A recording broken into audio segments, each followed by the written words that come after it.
Assalamu alaikum to all of you. Today we are going to talk about digestive system. आज हम digestive system के बारे में बात करने जा रहे हैं. तो चलिए digestive system के बारे में थोड़ी सी information हासिल कर लेते हैं. इससे पहले कि मैं digestion की process को डिफाइन कर लूँ, easy words में डिफाइन कर लूँ, मैं आप सबको बता दूँ कि digestive system जो होता है it is mainly divided into two parts. यानी जो digestive system है इसके दो parts हैं. ये दो पार्ट्स में डिवाइड किया गया है, यानी इसमें दो चीजें आती है. एक तो आता है इसमें डाइजेस्टिव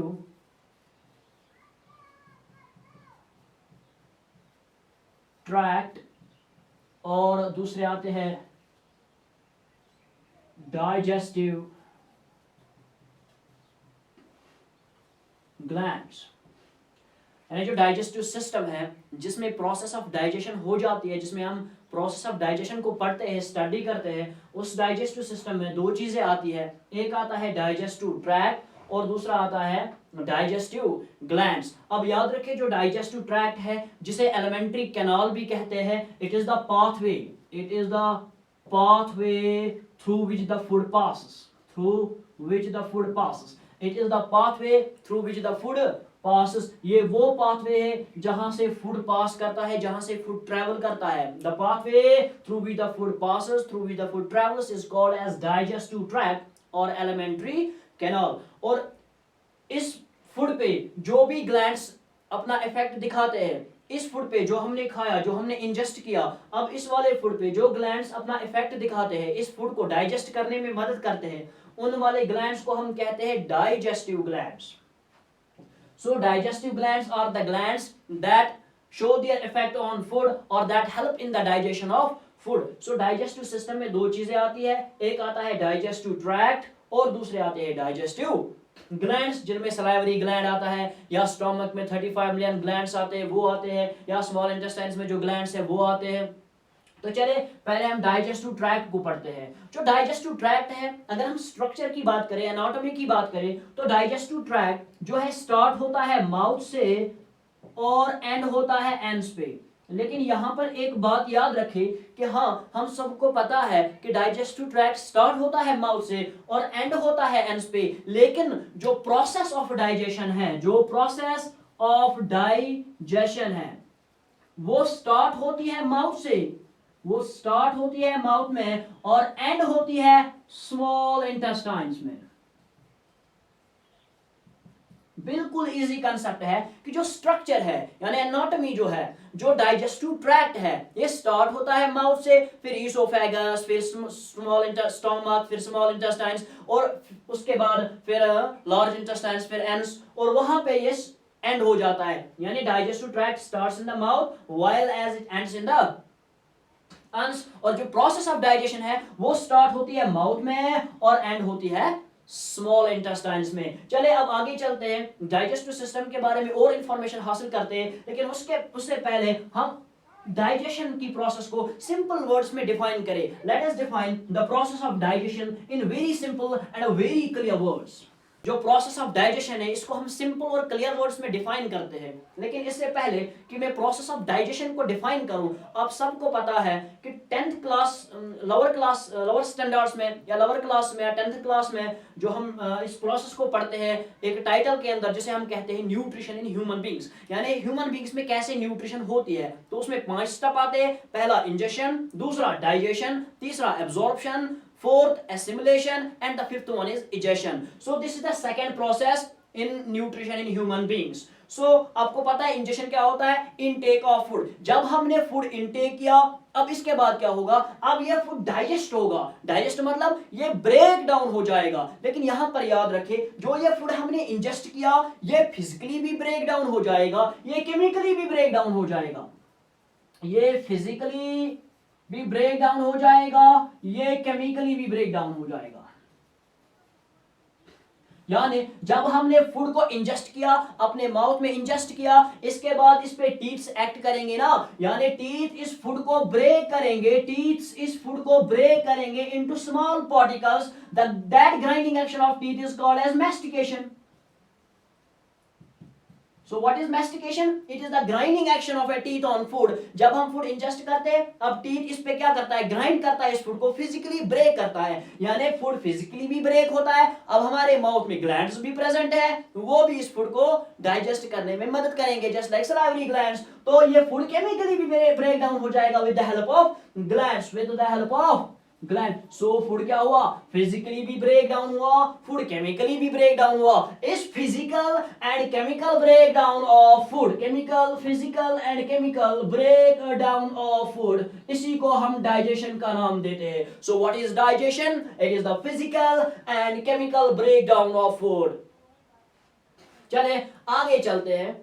तो अभी मैंने कहा कि डाइजेशन की जो प्रोसेस है वो स्टार्ट कहां से होती है, माउथ से स्टार्ट होती है, और एंड कहां पे होती है, माउथ से स्टार्ट होती है डाइजेशन की प्रोसेस, और एंड कहां पे होती है, स्मॉल इंटेस्टाइन्स में एंड होती है, यानी कंप्लीट होती है डाइजेशन की प्रोसेस कहां पे, स्मॉल इंटेस्टाइन्स पे। चले माउथ की ओर चलते हैं। तो माउथ के बाद अगर आपको पता है कि जो माउथ है it's a simple and opening structure, इसके बाद जो दूसरा स्ट्रक्चर इसमें आ जाता है वो है टीथ, जो मदद करते हैं physical break down of food में। जो physical break down of food में मदद करते हैं वो क्या है, टीथ। इसीलिए हम पहले टीथ के थोड़ा स्ट्रक्चर को पढ़ लेते हैं, टीथ की इंफॉर्मेशन को हासिल कर लेते हैं, उसके बाद हम ग्लैंड्स की ओर आ जाएंगे, या फिजिकल जो डाइजेशन है उसको थोड़ा हम डिटेल से पढ़ेंगे। तो चले पहले टीथ के बारे में थोड़ी इंफॉर्मेशन हासिल कर लेते हैं।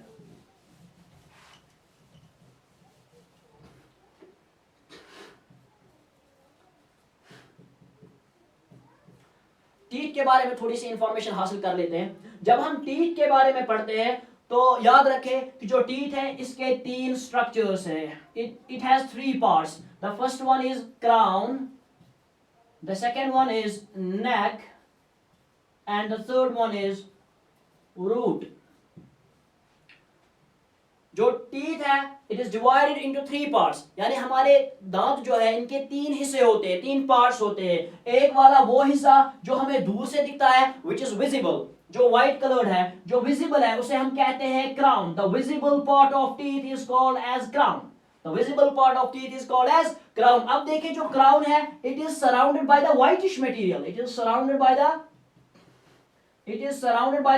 whitish material, and that whitish material is called as enamel. That whitish material is called as, आप सबको पता है जो whitish material है it is the hardest substance in body, hardest substance in our body is called as enamel। और इसकी hardness जो है, how it is hard, why it is hard, it is hard due to fluorine, its hardness is due to fluorine। अब याद रखिए जो teeth है इसका जो पहला पार्ट है, visible part of the teeth is called as crown, and it is surrounded by the whitish material called as enamel, which is the hardest substance and its hardness is due to fluorine। अब याद रखें ये enamel आता कहां से, इसको secrete करते हैं group of cells जिनको हम कहते हैं amyloblast। A group of cells called as amyloblast secretes this hardest substance called as enamel। यानी हमारी बॉडी में कुछ सेल्स होती है जिनको हम कहते हैं amyloblast, वही secrete करती है क्या, enamel। अब जो ये amyloblast है it disintegrates once the enamel is formed। जब enamel complete हो जाता है, जब हमारे दांत complete होते हैं at the age of 22 or 20 years, तो उसके बाद amyloblast क्या है, disintegrate हो जाता है, हमारी बॉडी से खत्म हो जाता है। इसीलिए छोटे बच्चों के दांत अगर टूट जाए फिर से आते क्योंकि amyloblast प्रेजेंट होता है, लेकिन बड़ों में अगर दांत टूट जाए वापस नहीं आता क्यों, क्योंकि amyloblast बॉडी में प्रेजेंट नहीं होता। इसके बाद जो नेक है it is present in gums, और जो रूट है it is present in sockets of maxilla and mandible, sockets of maxilla and mandible। what is maxilla? It is the upper jawbone। what is mandible? lower jawbone। जो bones होती है ये sockets बनाती है, इन्हीं सॉकेट्स में present क्या होता है, रूट। अब जो ऊपर वाला हिस्सा है, ऊपर वाली बोन है उसे मैक्सिला कहते हैं, लोअर जॉ है इसे क्या कहते हैं, mandible, and it is the only movable bone in human beings. तो ये तीन हिस्से हैं हमारे दांतों के, यानी our teeth are divided into three parts: crown, visible part, neck present in gums, while as roots present in the sockets of maxilla and mandible. अब देखिए जो हमारे दांत है, जो हमारे टीथ होते हैं, ये डिफरेंट टाइप्स के होते हैं. इनकी मॉर्फोलॉजी जो है, इनका स्ट्रक्चर जो है वो डिफरेंट होता है. आधे टीथ ऐसे होते हैं और आधे टीथ जो है उनमें कस्प्स प्रेजेंट होते हैं, है कि नहीं. सो हमारे टीथ जो होते हैं वो डिफरेंट होते हैं, उनकी मॉर्फोलॉजी, उनका स्ट्रक्चर जो है वो डिफरेंट होता है. इसीलिए हमारे दांतों को कहते हैं heterodont. So the morphology of human teeth is different. They are different from each other. There are incisors, there are canines, there are premolars, there are molars. So हमारे teeth जो है वो different types के होते हैं. इसीलिए हमारे दांतों को क्या कहा जाता है? हेटेरोडोंट. अब अगर हम हमारे टीथ की ओर देखें तो हमारी जिंदगी में जो दांत है वो दो मर्तबा आते हैं. एक जिनको हम मिल्क टीथ कहते हैं या डेसिडियस की टीथ कहते हैं, और दूसरे वो जिनको हम परमानेंट टीथ कहते हैं. तो हमारी जिंदगी में, हमारी लाइफ टाइम में दांत सिर्फ दो बार आते हैं. इसीलिए हमारे दांतों को कहा जाता है diphyodont. So our teeth have different morphology, so they are called as heterodont. Our teeth come twice in our life, so they are called as diphyodont. इसके अलावा देखिए जो हमारे टीथ होते हैं इनमें प्रेजेंट होते हैं कस्प्स. ऐसे इनमें प्रेजेंट क्या होते हैं? हमारे कस्प. इनमें प्रेजेंट होते हैं कस्प्स. अपने प्रीमोलर्स और मोलर्स को देखें, उनमें प्रेजेंट होते हैं कस्प्स. यूजुअली कितने कस्प्स होते हैं? 4. 1 2 3 एंड यूजुअली देयर आर 4 कस्प्स. लेकिन कभी कभार एक एक्स्ट्रा कस्प पाई जाती है जिसको हम कहते हैं कस्प ऑफ कैरावाली. जिसको हम कहते हैं कस्प ऑफ कैरावाली. सो क्योंकि हमारे टीथ जो है इनमें प्रेजेंट होते हैं कस्प्स, इसीलिए हमारे दांतों को कहा जाता है बोनोडोंट. याद रखिए हमारे दांतों को इसलिए क्या कहा जाता है? बोनोडोंट. अब देखें जो हमारे टीथ होते हैं वो हेटेरोडोंट होते हैं, वो डाइफायोडोंट होते हैं, वो बोनोडोंट होते हैं. लेकिन अभी मैंने कहा जो रूट होता है वो प्रेजेंट होता है sockets of maxilla and mandible. It means हमारे जो दांत है वो प्रेजेंट होते हैं कहां पे? वो प्रेजेंट होते हैं बोन्स में. और जो दांत, जो टीथ प्रेजेंट होते हैं बोन्स में, उनको हम कहते हैं थीकोडोंट. सो अब याद रखिए सिंपल में, the teeths, human teeths are heterodont, they are diphyodont, they are bunodont and they are thecodont. चलो यहां तक तो आपको समझ आ गया. अब थोड़ा आगे चलते हैं. तो क्या कहा हमने कि जो टीथ होते हैं हमारी लाइफ में दो बार आते हैं, तो इसीलिए हमारे टीथ को कहा जाता है डाइफायोडोंट. यानी हमारे टीथ क्या है? दो बार आते हैं.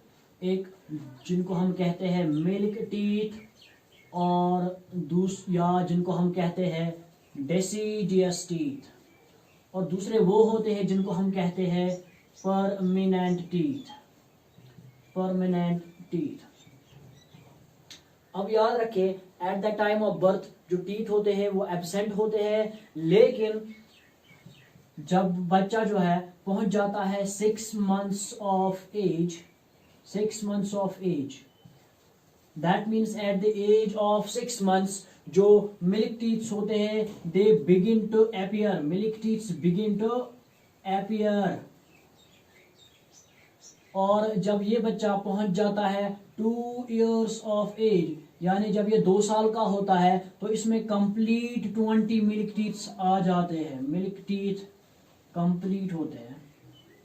और उस वक्त टीथ की फॉर्मूला क्या होती है? इंसिसर्स, कैनाइन्स, प्रीमोलर्स, मोलर्स क्या होती है? 2102 2102 multiplied by 2.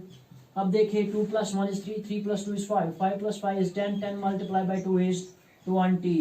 Therefore at the age of 2 years there are 20 milk teeth which are also called as deciduous teeth, and they are equal to 20. इसके बाद जब बच्चा 6 years का पहुंच जाता है, 6 years का पहुंच जाता है, तो जो है मिल्क टीथ है they begin to fall and they are replaced by permanent teeth. They are replaced by permanent teeth. और जब यही बच्चा पहुंच जाता है 12 years ऑफ एज, 12 साल का जब ये होता है, तो इसकी जो टीथ की फॉर्मूला है वो चेंज हो जाती है और वो बन जाती है 2122 2122 multiplied by 2. 2 + 1 is 3, 3 + 2 is 5, 5 + 2 is 7, 7 + 7 is 14, and 14 multiplied by 2 is 28. सो हमने क्या कहा कि at the age of birth, at the birth जो टीथ होते हैं वो एब्सेंट होते हैं, लेकिन जब बच्चा 6 मंथ्स का होता है तो मिल्क टीथ जो है वो आने शुरू हो जाते हैं, और जब बच्चा 2 साल का पहुंचता है तो इसमें कंप्लीट मिल्क टीथ 20 आ जाते हैं। तो उनकी फार्मूला होती है 2102, और 2102 मल्टीप्लाइड बाय 2 जो फिर आ जाते हैं 20, जिनको हम मिल्क टीथ और डेसिडियस टीथ कहते हैं। लेकिन जब ये बच्चा 6 साल का होता है तो ये मिल्क टीथ क्या है, ये फॉल होना स्टार्ट हो जाते हैं, गिर जाना स्टार्ट होते हैं, they begin to fall and they are replaced by permanent teeth. और जब ये बच्चा 12 साल का होता है तो इनमें कितने टीथ्स होते हैं at the age of 12 years, that's 28, मतलब incisors, canines, premolars and molars. समझ में बात आई। लेकिन इसके बाद जब ये बच्चा पहुंच जाता है 18 to 22 इयर्स तो फॉर्मूला कंप्लीटली चेंज हो जाती है और होती है 2 1 2 3 2 1 2 3, that's incisors, canines, premolars and molars.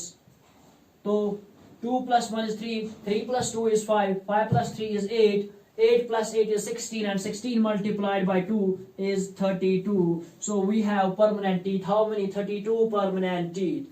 तो यहां तक था ये मसला टीथ का। जो टीथ है इन्होंने किस में मदद किया? They helped in the physical digestion of food. तो हमारे माउथ में फिजिकल डाइजेशन भी होती है, केमिकल डाइजेशन भी होती है। फिजिकल डाइजेशन टीथ की वजह से हुई by the grinding action of the teeth called as mastication. लेकिन जो केमिकल डाइजेशन होगी वो होगी with the help of glands called as salivary,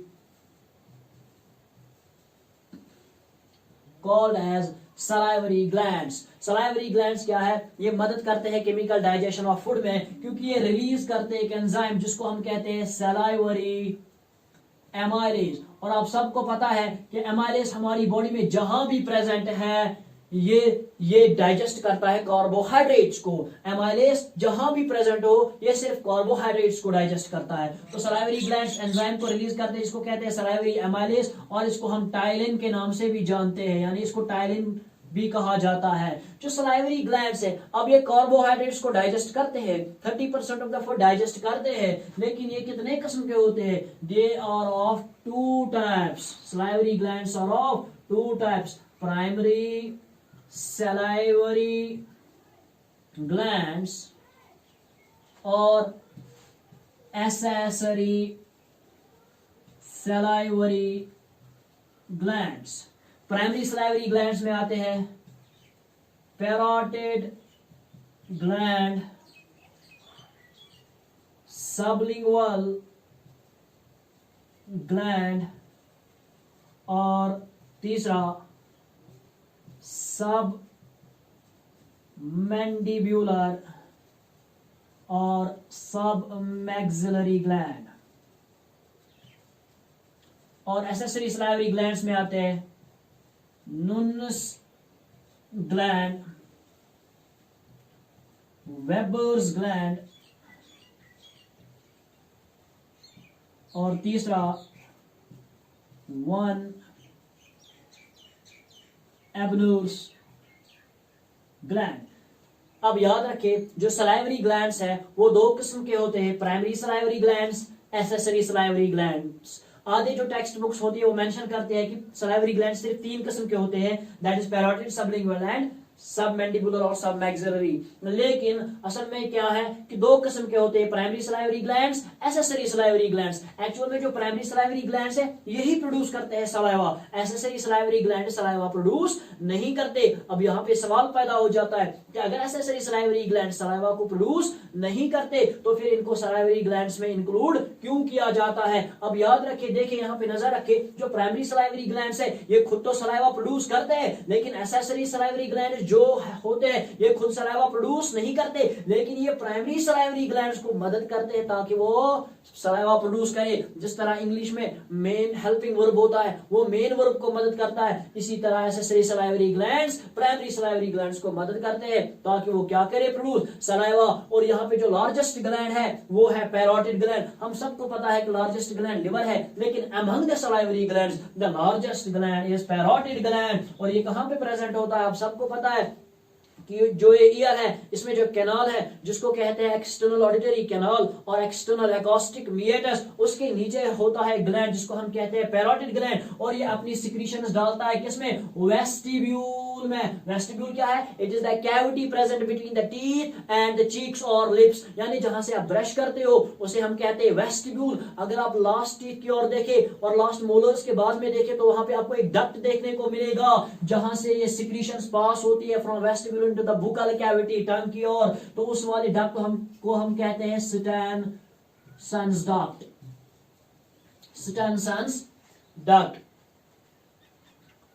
तो ये पैरोटिड ग्लैंड जो है ये लार्जेस्ट ग्लैंड तो है, लेकिन अगर इसका इन्फेक्शन हो गया तो उस वाली डिजीज को हम कहते हैं मार्प्स। तो वहां पे हमें नहीं जाना है, हम सिर्फ इतनी बात करें कि जो फूड है माउथ में ये फिजिकली भी ब्रेक डाउन हो जाता है, केमिकली भी ब्रेक डाउन हो जाता है। फिजिकली ब्रेक डाउन होता है with the help of teeth by a process called as mastication, और केमिकली ब्रेक डाउन हो जाता है with the help of gland called as salivary gland as it releases the enzyme called as salivary amylase, also called as ptyalin. Salivary glands के दो किस्म होते हैं, primary salivary glands और accessory salivary glands. Primary salivary glands खुद produce करते हैं saliva, लेकिन एक्सेसरी सलाइवरी ग्लैंड्स खुद सलाइवा प्रोड्यूस नहीं करते हैं। ये मेन प्राइमरी सलाइवरी ग्लैंड्स को मदद करते हैं ताकि वो सलाइवा को प्रोड्यूस करे।